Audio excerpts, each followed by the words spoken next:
What's going on, YouTube? Welcome back to the Thomas Gallery, and I'm just, chilling outside, just enjoying this weather. But I want to talk to you about something that I think about a lot.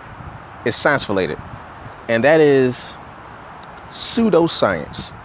Now, people probably hear that term a lot. Pseudoscience, what is pseudoscience, all that stuff. But I don't think a lot of people actually understand what makes something pseudoscience, which is pseudo altogether.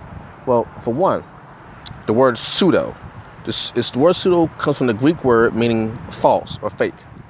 And it particularly relates to the mind because in the Greek language, anytime you see the two letters PS put together, like makes the S sound, the S sound, PS like psychology, psychosis, psychic, and it has a PH in it, it's referring to the brain, the mind, okay? Referring to the brain or mind.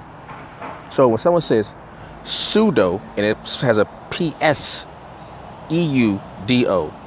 it's referring to something false of the mind. Okay? So, pseudoscience. And of course, science comes from the Latin scientia, meaning knowledge. So, false knowledge. And the thing is, a lot of people will call something pseudoscience but don't really understand why it is considered pseudoscience. So let's go into that. When you're dealing with the science, the field of science,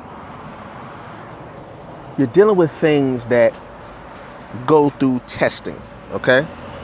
It goes through testing. It goes through a set series of experiments to either validify or to refute the claims that are made.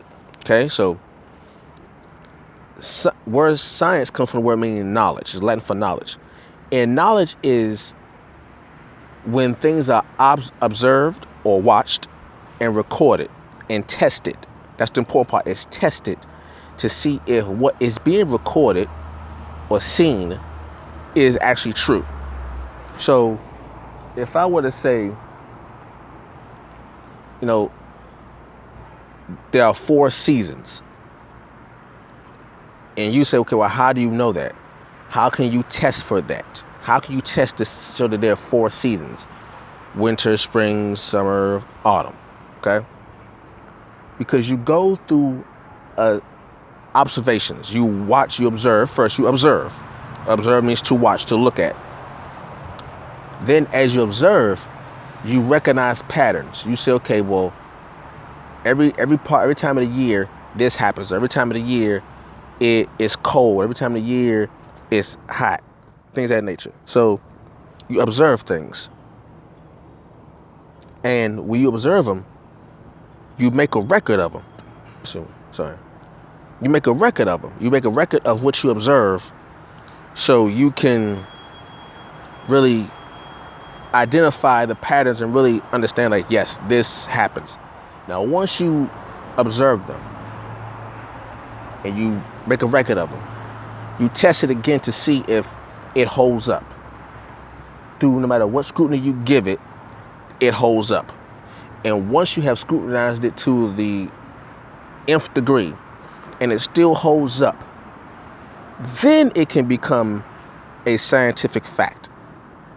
And it's not considered pseudo. Okay? Now, pseudo could be you say something, and even though you believe it, you believe that what you're thinking is a fact, but it hasn't gone through the rigorous scrutiny that a lot of things that we consider fact go through. Like you can't say, oh, well, the moon is made of cheese. You can't say the moon is made of, once you say the moon is, once you use that word is, you're speaking definitively. You're not speculating, you're speaking definitively. You're saying that this is something. Because you say the moon is made of cheese. Because you used to have films in the early 1900s of the moon saying the moon made of cheese. But can that be proven? Can you observe it? Can you record it?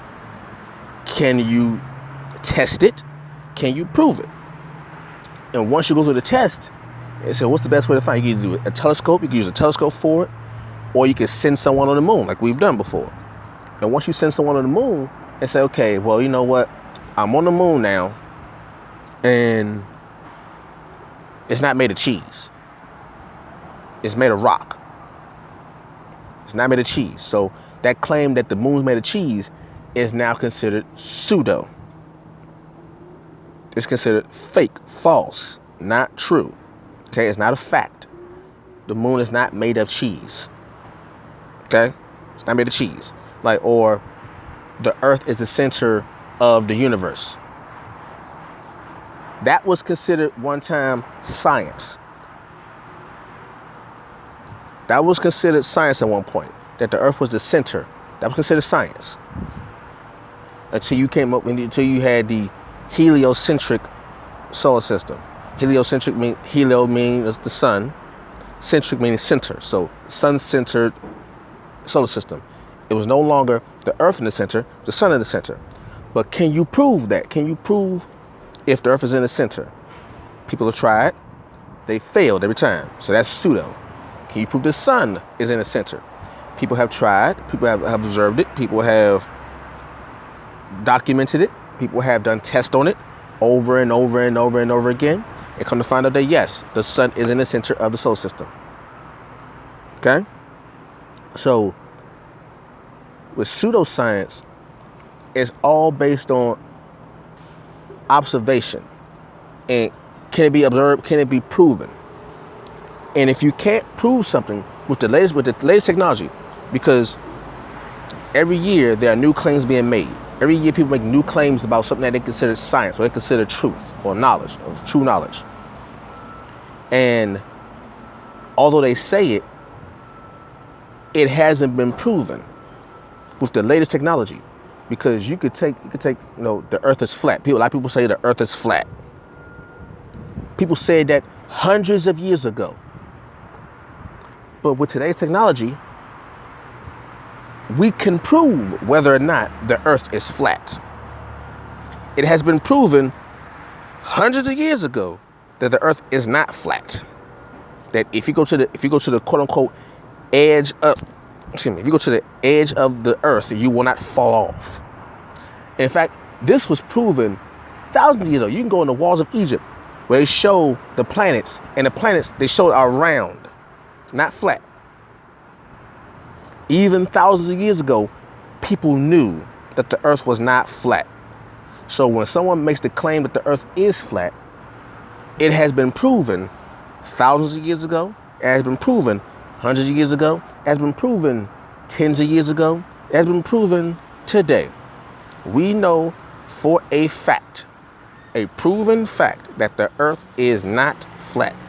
So for those who said that it was, are engaging in pseudo false science. Okay? That's the difference between pseudo and actual science. Actual science is proven.